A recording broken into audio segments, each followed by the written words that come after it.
The UFO file released on May 8, 2026, wasn't disclosure. It was nothing more than a controlled non-event, designed to look like transparency, while revealing nothing. For months, headlines promised a historic moment. A government release of UFO files. A disclosure event. A turning point. But when the files finally appeared, there was nothing there. Not a revelation. Not a breakthrough. Not even a meaningful clue. Just a carefully packaged nothing burger presented as transparency. Today, we're not looking at UFOs. We're looking at the structure of a non-event. We're seeing how institutions release information without revealing anything new at all. The announcement was dramatic. Words like historic, unprecedented, declassified, official. But the content? Low-resolution videos, old reports, incidents that had already been leaked years earlier. There was no centrifusion, no telemetry, no chain of custody, and no conclusions. This was the informational equivalent of opening an empty box wrapped in shiny paper. The public was told, here it is. The truth you've been asking for. But the truth wasn't in the files. The truth was in what the files didn't contain. This wasn't anything new. This is a pattern. Every time the government touches this subject, the same old sequence repeats. Deny. Ridicule. Leak. Admit something small and classify the rest. Then release a few scraps, years later. This UFO files release fits the pattern perfectly. It wasn't designed to inform.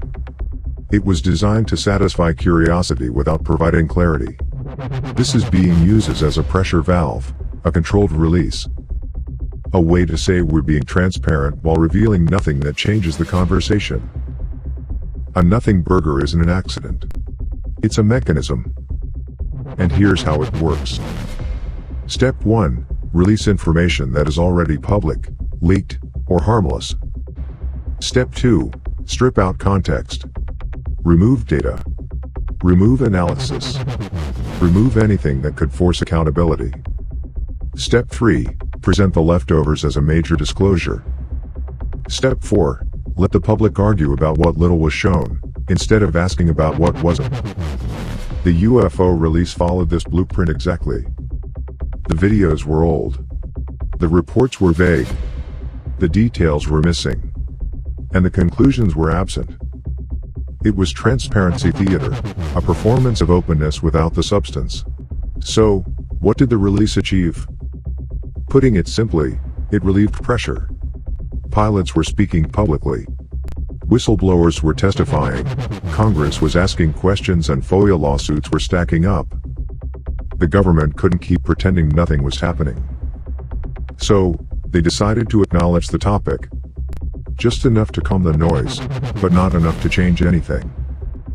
By releasing these files, it redirected attention and shifted the conversation from, what does the government know? To, what do these blurry videos show? It controlled the framing, kept the phenomenon ambiguous, maintained the government's role of responsible investigator, and it kept the real material, the classified material, untouched and unseen. A nothing burger works because it feels like transparency. People see a document dump and assume honesty. They see a video release and assume disclosure. They see a government statement and assume sincerity. But transparency isn't about volume, it's about content. You can release 1,000 pages of nothing and still hide everything that matters. The UFO files release created the illusion of openness, while keeping the core of the phenomenon sealed behind classification. The public was given a snack but refused the meal. The question isn't, what are UFOs or what is the government hiding? The real question is much simpler, and more revealing. Why does the system keep producing nothing burgers when all the public is asking for is clarity? Why does the response always show the same pattern? Why is the release always incomplete? Why is the transparency always theatrical? These are structural questions. Institutional questions.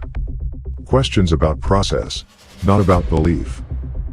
And that's why this episode matters. Because the Nothing Burger isn't about UFOs.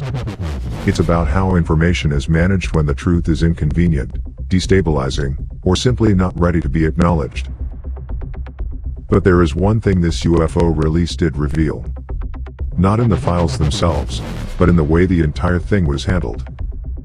It confirmed, in practice, what witnesses have known for decades. That NASA, the military, and the United States government had been sitting on UFO evidence since at least the 1940s and likely earlier. While they allowed the public to believe that the people seeing these objects and experiencing these encounters were hallucinating, misidentifying, or were mentally deficient.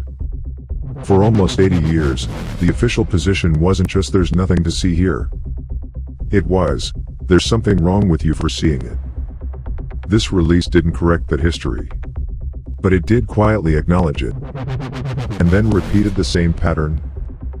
If you strip away the headlines, this historic release only confirmed one thing, that for nearly 80 years, institutions chose to protect their secrets by sacrificing the credibility and sanity of the people who were telling the truth. That's it for this special edition of Hidden. If you want to see more content like this, be sure to subscribe and click the notification bell so you don't miss what comes next. Until next time, I'm your host, Art Frazier, and this is Hidden.